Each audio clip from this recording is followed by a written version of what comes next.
keynote to go, and then a very special announcement from Volkswagen. They're going to be giving some money away, so you might want to hang out to see that. So this very last keynote comes to us from a man who has been named one of Israel's top movers and shakers by Forbes magazine. He's the co-founder of Singulariteam, a VC that has made count them, three successful exits in the last month. It is the most active fund in Israel. He's also the man who brought us Yo, that iconic messaging app that lets you message just one word, Yo. A marketing genius, a visionary, and a prolific founder. Please join me in welcoming Moshe Hogeg.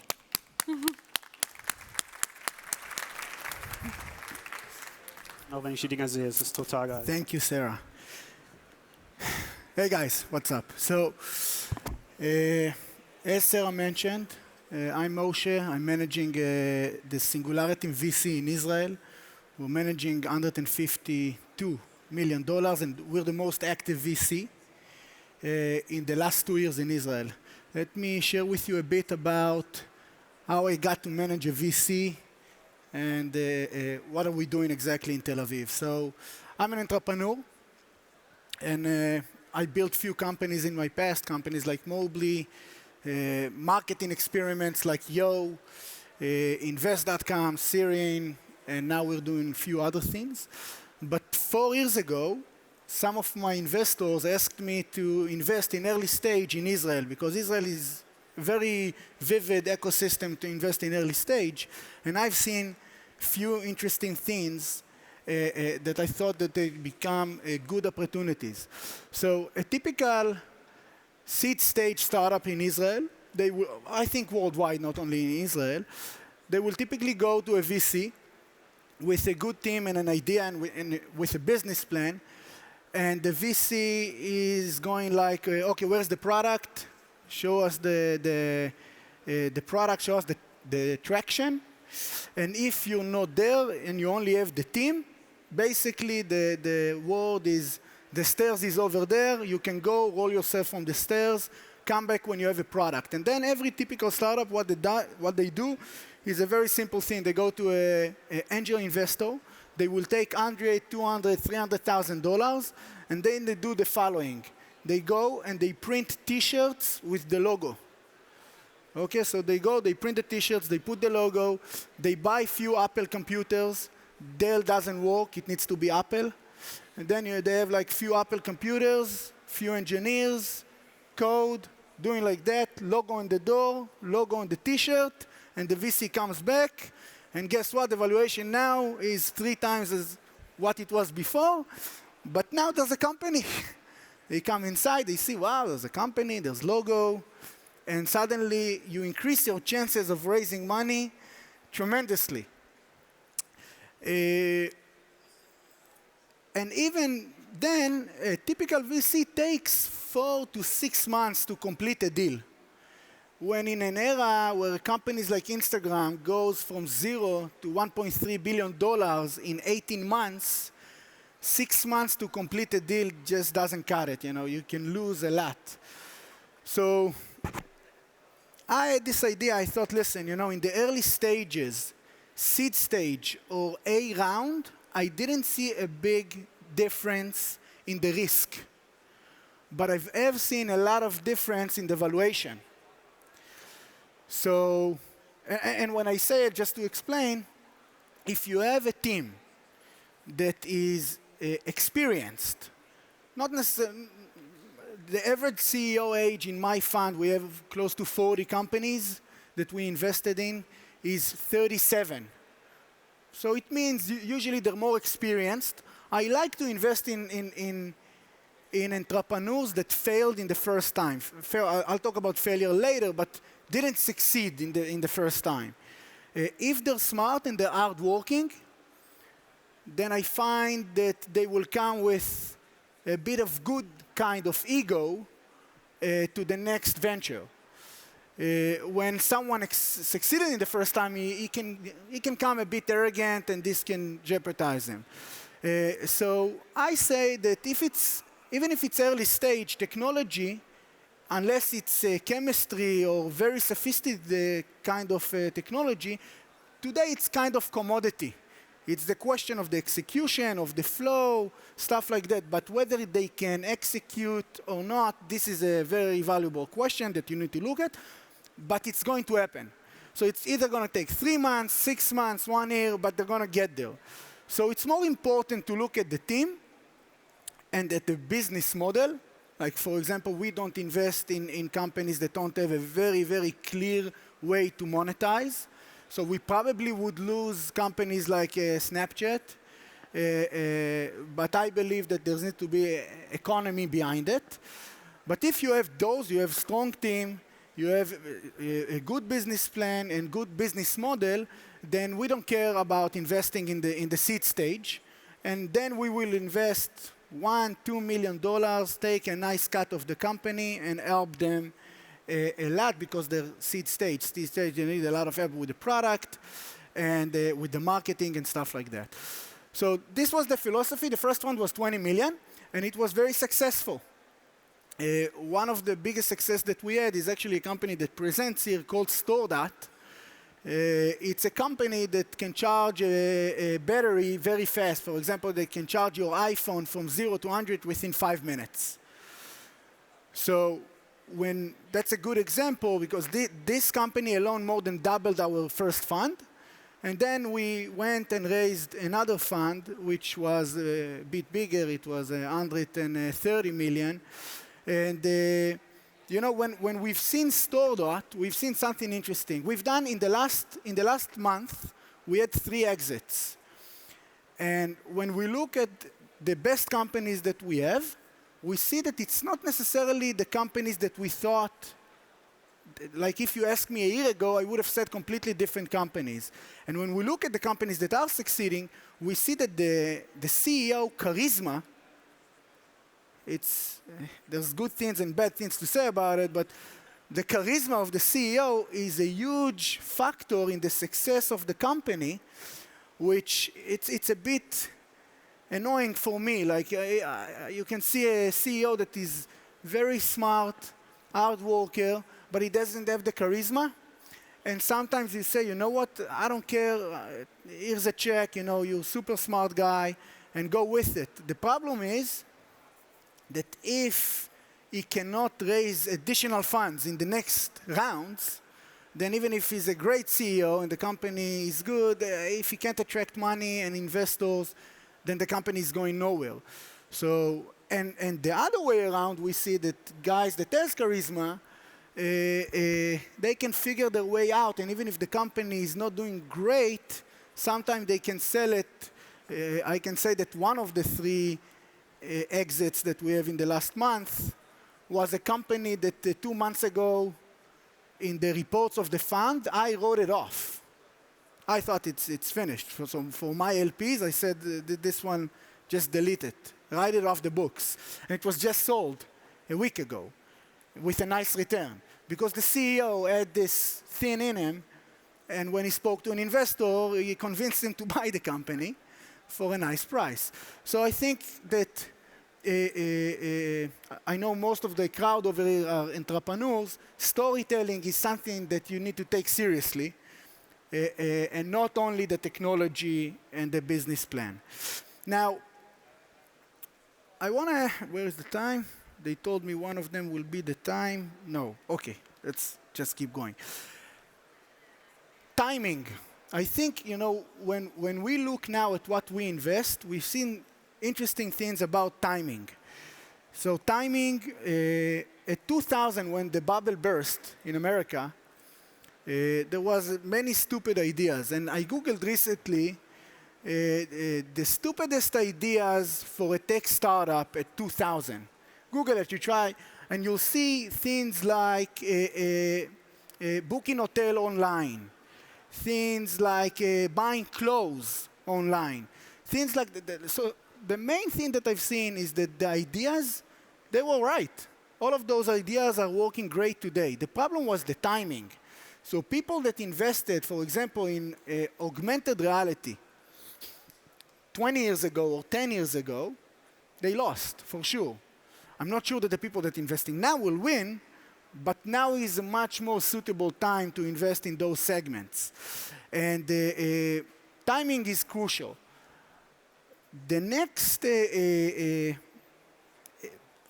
to 5 years, which is what we look at from a VC, is very unique. I think that it's the name of our fund is Singulariteam, and people know what is singularity. It's like a physical or mathematical event when stuff goes like that. And when we look at the combination of artificial intelligence, automation, robotics, self-driving cars, blockchain, so many different breakthrough technologies that are emerging now are going to create massive opportunities in the next 3 to 5 years that can take mankind to a different place, but also create a lot of wealth and a lot of new opportunities. I want to touch a few of them. So I know that the one before me spoke about, or the one before him spoke about automation. So, and I've seen many robotics, artificial intelligence. Basically, I think I met the mayor of Shanghai in China 2 months ago, and we spoke about the future of China. And it's interesting, I think, for all of us. China makes most of the money from cheap labor. Cheap labor is something that is going to disappear from the world. Any person that his work doesn't involve the brain and creativity is in jeopardy. If not in this generation, then in the next generation. But you see that banks, I'm not sure that my son will have a bank. I think this will be his bank. Drivers, we all know what Google is doing with that, and Tesla and the other guys. When we look at pension funds or all of the financial industry, the people that manage our money do it with profiling, do it with... So there's no reason why robotics and AI will replace all of those people. So in America, you talk about tax for robots and stuff like that because it's intimidating to think the future. But the truth is that I think that the future will have the quality of life of us will be much higher, which you can see today if you look generations back. Then Louis XIV, then you know he had people that gave him grapes and had the people that did like this. But we have air condition, we have restaurants. Our quality of life is way higher than any king that lived 1,000 years ago or whatever. The future is that we're all going to have our own drivers, and I think that entertainment, it will create a lot of free time, and entertainment is something also to look at. So first stage would be, and this is what we're looking at, AI, robotics, blockchain, and then you're going to look at entertainment. Companies like Netflix, I think, has a very bright future. And that's interesting as well. A word about globalization and the blockchain. I'm very passionate about the future of computers and the future of blockchain and what can it do to humanity. So I think there's a lot of interesting things with blockchain. So one of them is the recent ICOs that you see, which is kind of like competing with VCs in some way. So people can create, you know, so I went with my son to a Toys R Us, and he told me, you know, I want this and this and this and this and this, and I told him, listen, I don't print money. And then he told me, so print money. Why don't you print money? And then when you look at companies like, or coins, like Bitcoin, like Ethereum, and a bunch of others, then it's super interesting. You're trying to think, what is money? So money is a piece of paper that the government printed. They don't allow you to print it, but they print it, and it's like a country gift card or something. This is what it is, right? It's a country gift card. And we agree that if I give you this paper, then it's a tool, it's a product to store value and exchange value. It's an interesting tool. But if I take a paper right now and I write 100, and me and you agree that this 100 is 100, it's $100, then for us, it's money. We don't need the government. For us, it's money. Now, for you, it's not. For you, it's a piece of paper. but for us it's money. But if all of us agree that this is money, and it's a product to exchange value, then it is. And if no one controls it, which is what's interesting about the blockchain technology, then you have something revolutionary. And when I look at value that is being created in the world, it's also very interesting to see that developers, for example, that create the same value in China, in India, in Israel, in Berlin, in America, has completely different salaries, even though they create the exact same value. Let's take, like, for example, they create the exact same value, but in China, the salary is like this. And in America, an iPhone developer will make $200K a year just because he's an iPhone developer in San Francisco. So, and the reason is the coin, the local coin, the export, the import.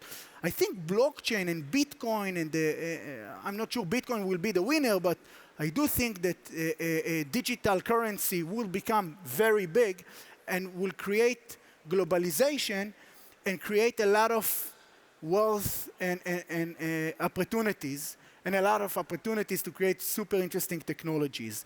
So just before we move to Q&A, I would say that I think that we are right now in the best time ever to do tech investments.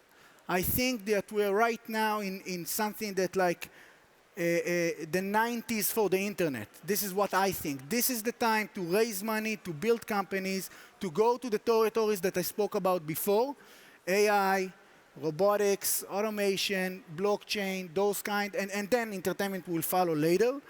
And you know, my father bought his house. It cost him $2,000.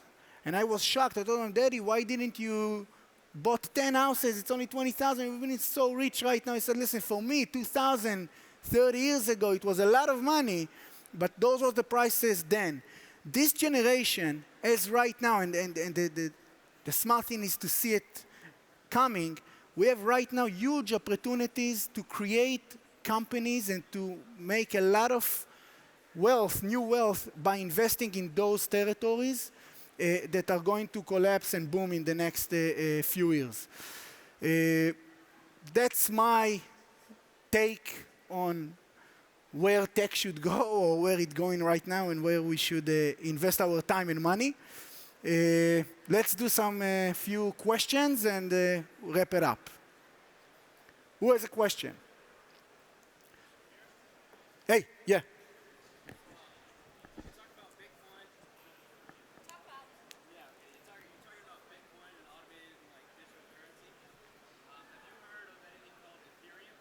Yeah, sure. Can you elaborate a little bit on Ethereum? I've heard a little bit about it, but I'm just curious. Yeah, Okay, so the question is about Ethereum, in case you're having trouble so hearing. he asked, what is Ethereum? So Bitcoin is the most known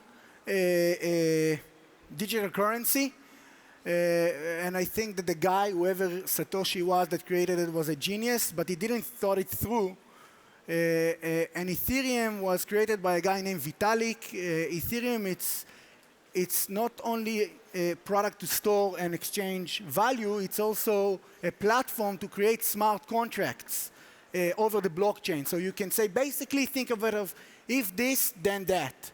So it's like, I see it as like HTTP in kind of a way. So you can create so many different things over Ethereum. You can create different currencies, you can create gambling sites or logistics platforms over the platform of Ethereum, which is if this, then that kind of blockchain technology. They're doing very good, so blockchain technology in the last week went in a market cap from $26 billion globally to today, in a week, to more than $50 billion. So, the space is booming. Other questions? No. Great. So, guys, I think I got one. We have time for one more. Oh, what type of the use main case? use, good question. So what is the benefits of blockchain? First of all, transparency. Okay, so you can see everything. It's not centralized, it's decentralized, right? So no one is controlling it. you can have a group of rules that the community agrees upon. It could be democracy. It's the new democracy, right? So you have the list of rules. You can have voting power, and no one can change it. Like your president cannot one day wake up and say, I'm going to buy dollar because I think that the euro is too strong, or I'm going to burn money. So I think banking for sure is going there. But I think it will go suppress this. I think it will go even to taxes. I think it will go to politics, maybe the next voting mechanism. And people think that this could be the infrastructure for a new kind of nations that is not geographically, but this is too far. Okay. Another question, or we're finished?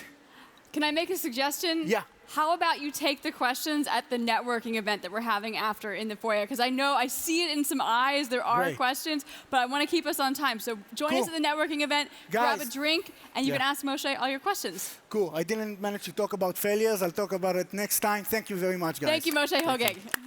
Great to have you with us.